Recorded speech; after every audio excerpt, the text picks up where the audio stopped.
आइए जानते हैं आज के प्रमुख अंतर्राष्ट्रीय खबरों को। उससे पहले एक नजर आज के हेडलाइंस पर। राष्ट्रपति के हस्ताक्षर के बाद कानून बना दिल्ली सेवा बिल, अधिसूचना जारी। बीएनएस को लेकर बीजेपी पर आक्रमण हुए कपिल सिब्बल, बोले गुलाम बनाने के लिए बदलाव ला रही केंद्र सरकार। खूनी खेल खेला है, पीएम मोदी ने बंगाल चुनाव में हुई हिंसा को लेकर टीएमसी पर साधा निशाना। हिमाचल के मंडी में दर्दनाक हादसा, अचानक सड़क धंसने से दुर्घटनाग्रस्त हुई बस, 12 यात्री घायल।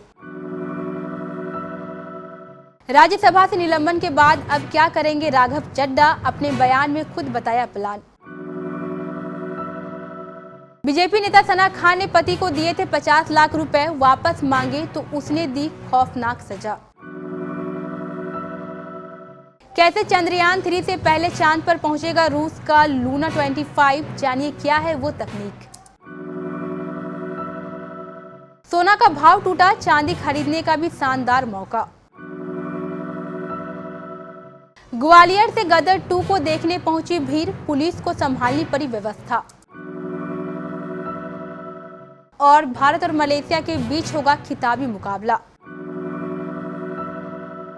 दिल्ली में सेवा क्षेत्र को उपराज्यपाल के अधीन करने वाले अध्यादेश को कानूनी जमा पहनाने के लिए मॉनसून सत्र में लाया गया दिल्ली सेवा विधेयक अब कानून बन चुका है। मॉनसून सत्र से लोकसभा और राज्यसभा से विपक्ष के विरोध के बावजूद पास हुए दिल्ली सेवा बिल को राष्ट्रपति की मंजूरी के लिए भेजा गया था। राष्ट्रपति के हस्ताक्षर के बाद अब यह बिल कानून बन गया है। कानून बनते ही भारत सरकार ने इसकी अधिसूचना भी जारी कर दी है। केंद्रीय गृह मंत्री अमित शाह ने संसद के मॉनसून सत्र के अंतिम दिन लोकसभा में ब्रिटिश विरासत में मिले कानूनों को बदलने के लिए 3 विधेयक पेश किए। इन विधेयकों को लेकर शाह ने संसद में दावा किया है कि नए प्रस्तावित कानून में राजद्रोह को खत्म कर दिया गया है, जबकि महिलाओं और बच्चों की सुरक्षा का खास ध्यान रखा गया है। लेकिन उनके इस बिल को लेकर कानून के जानकार अलग अलग राय रख रहे हैं। देश के चर्चित अधिवक्ता और राज्यसभा सांसद कपिल सिब्बल ने तीनों कानूनों में से एक यानी भारतीय न्याय संहिता विधेयक 2023 प्रस्तावित ड्राफ्ट को लेकर बीजेपी और केंद्र सरकार पर तंज कसा है। प्रधानमंत्री नरेंद्र मोदी ने शनिवार को क्षेत्रीय पंचायती राज्य परिषद कार्यक्रम में वीडियो कॉन्फ्रेंसिंग के जरिए भाग लिया। इस कार्यक्रम में पीएम मोदी ने कहा कि आज की इस बैठक में कुछ दिन पहले हरियाणा में स्थानीय स्वराज के प्रतिनिधियों से बातचीत करने का मुझे अवसर मिला था। पीएम ने कहा कि आज आप सभी प्रतिनिधि पश्चिम बंगाल में जुटे हैं। हकीकत तो यह है कि जब पार्टी के कार्यक्रम में आता हूं, कार्यकर्ताओं से मिलता हूं, तो मुझे हमेशा एक नई प्रेरणा और नया उत्साह मिलता है। उन्होंने कहा, मेरा हमेशा से मानना है कि पूर्वी भारत में देश के विकास का एक मजबूत स्तंभ, एक मजबूत इंजन का पूरा सामर्थ है। वहाँ प्राकृतिक संसाधनों की भरमार है और वहाँ हमारे तेजस्वी, ऊर्जावान एवं ओजस्वी नागरिकों को भी एक बहुत बड़ा सामर्थ है। इसलिए पूर्वी भारत के आप सभी प्रतिनिधियों से मिलना, बात करना अपने आप में बहुत अहम हो जाता है। हिमाचल से इन दिनों लगातार एक्सीडेंट की खबरें सामने आ रही है। ऐसा लग रहा है कि एचआरटीएस बसों में सफर करना अब खतरे से खाली नहीं रहा है। आज यानी शनिवार सुबह एचआरटीसी बस दुर्घटनाग्रस्त हो गई। अचानक सड़क धंस जाने की वजह से शिमला जा रही सुंदरनगर इकाई की एक बस खाई में गिर गई। इस हादसे में 4 यात्री गंभीर रूप से घायल हो गए और 8 यात्रियों को मामूली चोटें आई है। घायलों को अस्पताल भेज दिया गया है। बता दें, यह हादसा सुबह करीब 5:30 बजे हुआ। संसद के मॉनसून सत्र के दौरान बीते सोमवार को राज्यसभा से भी दिल्ली सेवा विधेयक बिल पास हो गया, लेकिन इसको लेकर राजनीति भारतीय जनता पार्टी और आम आदमी पार्टी के बीच राजनीतिक चरम पर है। राज्यसभा से सभापति जगदीप धनखड़ ने बिल पास होने के 4 दिन बाद सिग्नेचर विवाद को लेकर आम सांसद को विशेष अधिकार समिति की जांच रिपोर्ट आने तक के लिए निलंबित कर दिया है। इस घटना के बाद से राघव चड्ढा अपने स्टैंड पर कायम है। उनका कहना है कि उन्होंने कभी भी गलत नहीं किया है। जिस सिग्नेचर विवाद को आधार बनाकर मुझे बीजेपी वाले गलत साबित करना चाहते हैं, वह अपराध तो मैंने नहीं किया है। मैंने किसी का सिग्नेचर नहीं किया, इसके बावजूद मुझे निलंबित किया गया तो मैं नहीं डरूंगा और विशेष अधिकार समिति का सामना करूंगा। बीजेपी नेता सना खान को लेकर चौंकाने वाला खुलासा हुआ है। नागपुर की सना खान का उसके पति अमित उर्फ पप्पू शाह ने ही कत्ल किया। कत्ल के बाद पप्पू ने उसका शव हिरन नदी में फेंक दिया था। पुलिस उसकी निशानदेही पर मृतका के शव की तलाश कर रही है।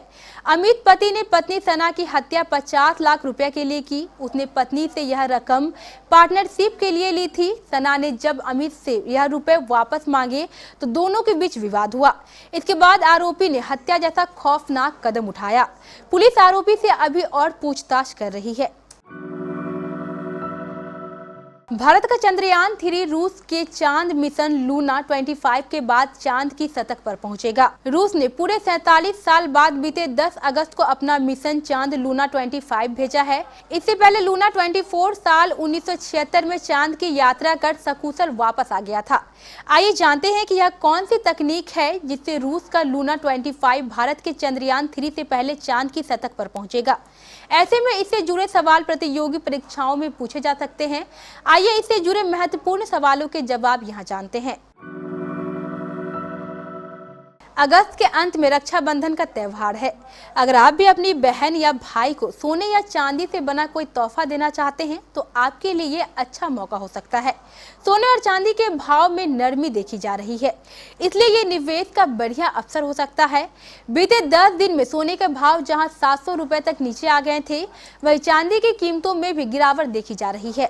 आज यानी शनिवार को मुंबई में 24 कैरेट सोने का भाव सुबह 59,510 रुपए प्रति 10 ग्राम पर पहुंच गया। दिल्ली में सोने का भाव 59,660 रुपए प्रति 10 ग्राम पर पहुंच गया।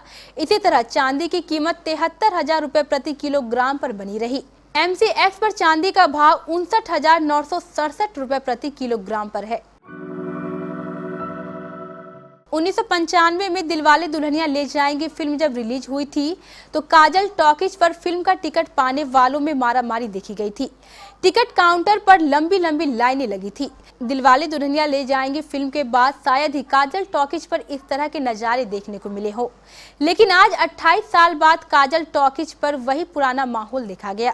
दरअसल शुक्रवार को रिलीज हुई गदर 2 को देखने के लिए इतनी बड़ी संख्या में दर्शक टॉकीज हॉल पर पहुंचे कि उनकी व्यवस्था को संभालने के लिए पुलिस को भी मौके पर बुलाया गया। टिकट काउंटर पर जो नजारा दिख रहा था उसे पुरानी यादें एक बार फिर ताजा हो गई। लोग टिकट के लिए लंबी लंबी लाइन लगाकर टिकट पाने के लिए जद्दोजहद करते नजर आए। भारतीय हॉकी टीम का एशियन चैंपियन ट्रॉफी 2023 में लगातार शानदार प्रदर्शन देखने को मिल रहा है। जापान के खिलाफ टूर्नामेंट के दूसरे सेमीफाइनल मुकाबले को टीम इंडिया ने 5-0 से अपने नाम करने के साथ फाइनल में जगह को पक्का कर लिया। अब 12 अगस्त को उनका खिताबी मुकाबले में सामना मलेशिया की टीम से होगा। एशियन चैंपियन ट्रॉफी में भारत टीम अब तक एक तरफा प्रदर्शन देखने को मिला है, जिसमें वह अपने सभी मुकाबलों में अजय रही। दूसरी तरफ मलेशिया की टीम ने टूर्नामेंट के पहले सेमीफाइनल मुकाबले में साउथ कोरिया को 6-2 से मात देते हुए फाइनल में अपनी जगह को पक्का किया।